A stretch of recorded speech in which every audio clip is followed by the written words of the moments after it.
ओ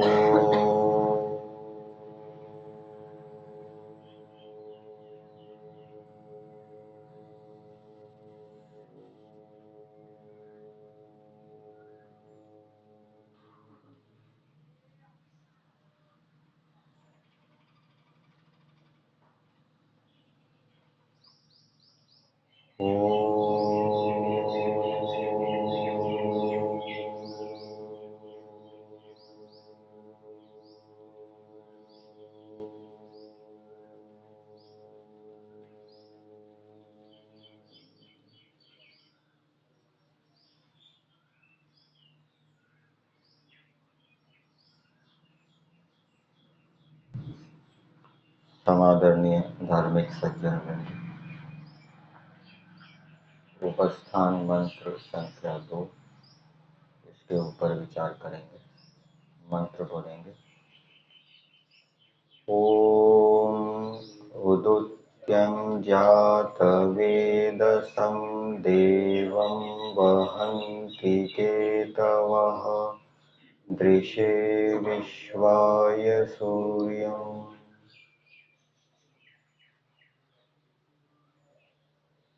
इस मंत्र में एक तो ईश्वर के विषय में बताया है और दूसरा ईश्वर से प्रार्थना की गई है। ईश्वर के विषय में क्या बताया है कि केतवः का एक अर्थ किया है जगत के रचना आदि नियामक, प्रकाशक, व्यापक ईश्वर के गुण,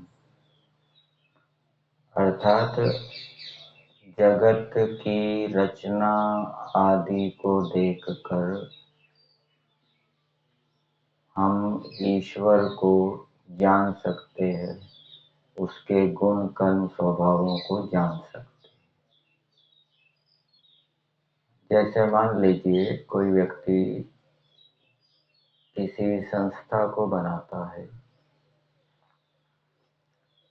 उस संस्था के अंदर वो यज्ञशाला बनाता है, गौशाला बनाता है, विद्यालय बनाता है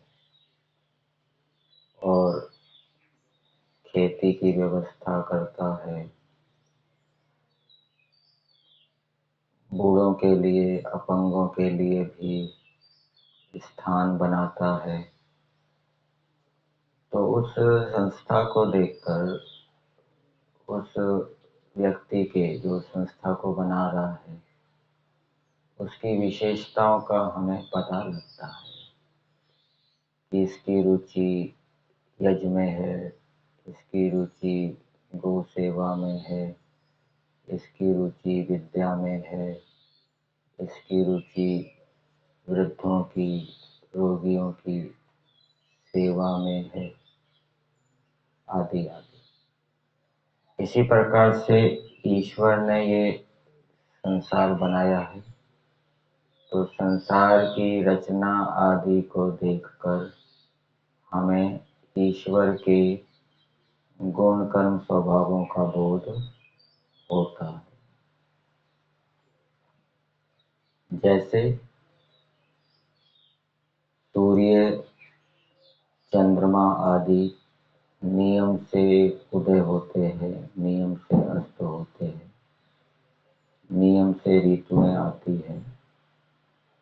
तो इस नियमितता को जानकर हमें ईश्वर की विशेषता भी पता लगती है कि ईश्वर अपने जो कार्य है वो नियम से करता है। ईश्वर के व्रत हैं, नियम हैं, उन नियमों का पालन करता है। इसी प्रकार से संसार के अंदर हम देखते हैं कि जो धार्मिक व्यक्ति है, परोपकारी व्यक्ति है, वो सुखी रहता है, और इसके विपरीत जो अधार्मिक व्यक्ति है, स्वार्थी व्यक्ति है, वो दुखी देखा जाता है, रोगी देखा जाता है। तो इससे ईश्वर की विशेषता हमें पता लगती है। क्या पता लगती है? कि ईश्वर धार्मिक व्यक्तियों को सुख देता है। इसलिए सुख देता है क्योंकि ईश्वर स्वयं चाहता है कि व्यक्ति क्या है, धार्मिक बने, परोपकारी बने। जीवात्मा सुख चाहता है, दुख नहीं चाहता, और जिस कार्य में उसको सुख मिलता है उस कार्य को वो करता है। तो जब व्यक्ति को अच्छे कार्य करने से ईश्वर की न्याय व्यवस्था में उसको सम्मान मिलता है, सुख मिलता है, तो उसका उत्साह बढ़ता है। तो ये ईश्वर की विशेषता है, ईश्वर की ये कामना है कि मनुष्य धार्मिक बने, परोपकारी बने। इसलिए परमेश्वर ने ऐसी व्यवस्था बनाई है। धार्मिकों को परमेश्वर सुख देता है और अधार्मिकों को दुख देता है। इसी प्रकार से संसार के अंदर हम देखते हैं वृक्षों के ऊपर अनेक फल उत्पन्न हो जाते हैं। एक बीज बोते हैं, एक बीज से कितना बड़ा वृक्ष हो जाता है और उसमें कितने फल उत्पन्न हो जाते हैं। एक दाना डालने से अनेक दाने उत्पन्न हो जाते हैं। तो ईश्वर बहुत देने वाला है, देने का स्वभाव भी ईश्वर के अंदर है। फिर इस सृष्टि के निर्माण में ईश्वर की विद्याएं भी लगी है। शरीर का निर्माण हुआ है, शरीर के निर्माण में अनेक प्रकार की विद्याएं, उनका उपयोग हुआ है। तो इससे ईश्वर की इस विशेषता का पता लगता है कि ईश्वर के अंदर अनेक प्रकार की विद्याएं हैं। जैसे रसायन विद्या, भौतिक विद्या, गणित विद्या, खगोल विद्या, भूगोल विद्या, रेखा गणित आदि अनेक प्रकार की विद्याओं का उपयोग इस सृष्टि की वस्तुओं के निर्माण में हुआ है। तो ये संसार की रचना आदि ईश्वर के गुण कर्म स्वभावों को जनाते हैं। दूसरा केतवा का क्या अर्थ किया है? श्रुति, वेद। संसार है दृश्य काव्य और वेद को श्रव्य काव्य बताया है। तो वेद भी ईश्वर को जनाते हैं, उसके गुण कर्म स्वभावों को जनाते हैं।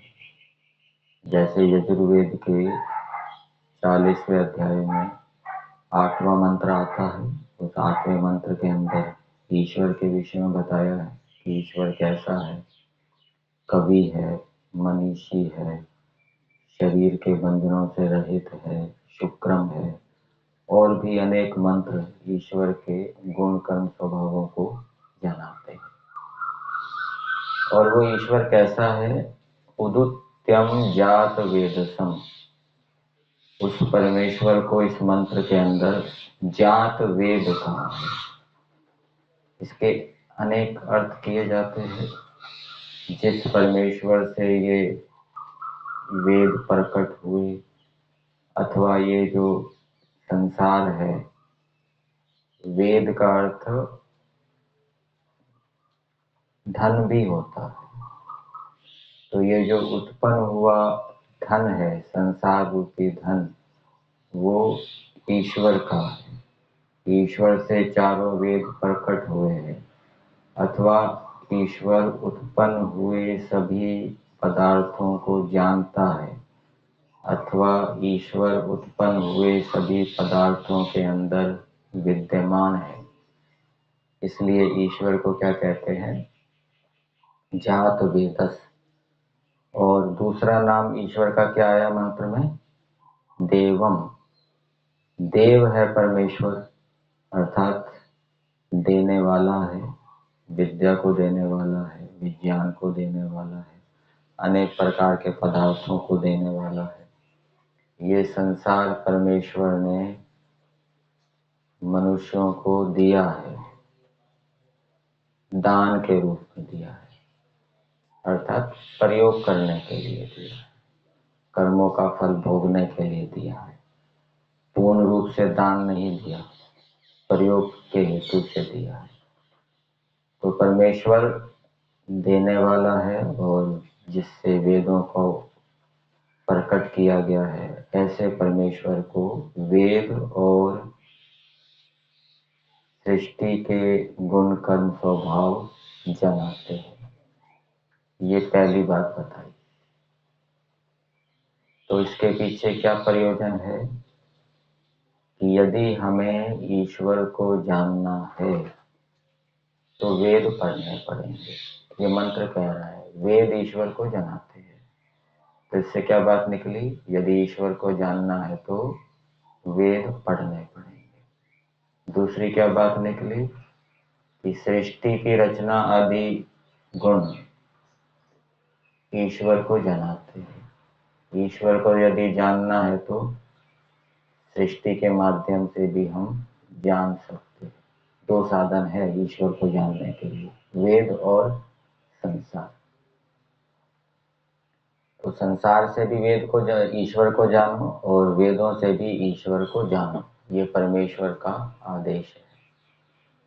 संसार की घटनाओं से भी ईश्वर को समझो। फिर आगे प्रार्थना की गई है, दृशे विश्वाय सूर्यम। सूर्यम का अर्थ जो चराचर का आत्मा है। ऐसे परमेश्वर की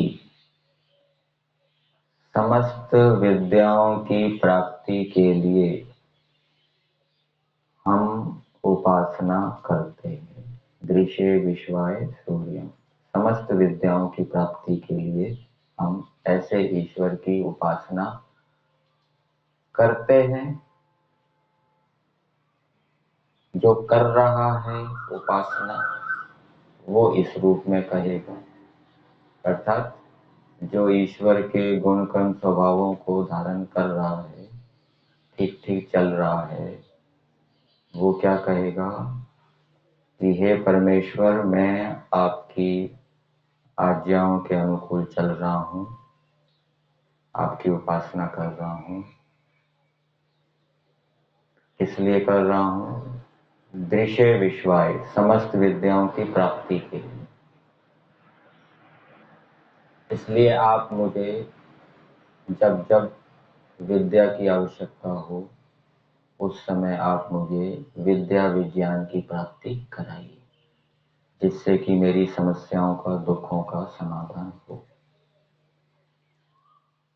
अब जो ठीक उपासना ईश्वर की नहीं कर रहा, कुछ न्यूनता है, कुछ गड़बड़ी हो रही है, पूर्ण रूप से आदर्श पर चल नहीं पा रहा, तो वो प्रार्थना क्या करेगा कि हे परमेश्वर, समस्त विद्याओं की प्राप्ति के लिए मैं आपकी उपासना करूं।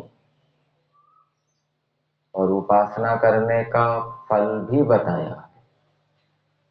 क्या फल बताया है कि यदि हम ईश्वर की उपासना करेंगे तो ईश्वर से हमें विद्याओं की प्राप्ति होगी, और ईश्वर की उपासना नहीं करेंगे तो ईश्वर से विद्या की प्राप्ति नहीं होगी। तो मेरे में कुछ कमी है, न्यूनता है, मैं पूरा पुरुषार्थ नहीं कर रहा, तो आपसे प्रार्थना है कि मैं पूर्ण रूप से आपकी उपासना करूं, जिससे कि मुझे विद्याओं की प्राप्ति हो। और जो पूर्ण रूप से समर्पित होकर कर रहा है वो कहेगा कि मैं आपके समर्पित हूँ, आप मुझे विद्याओं की प्राप्ति कराइए। तो ये दो भाग हैं मंत्र के। एक में तो ईश्वर की स्तुति की गई है और स्तुति के माध्यम से भी मनुष्यों को ये प्रेरणा दी गई है कि हे मनुष्य, तुम वेद पढ़ के ईश्वर को जानो और संसार के माध्यम से भी ईश्वर को जानो। और दूसरा भाग है प्रार्थना। यही ऋग्वेद आदि भाष्य भूमि।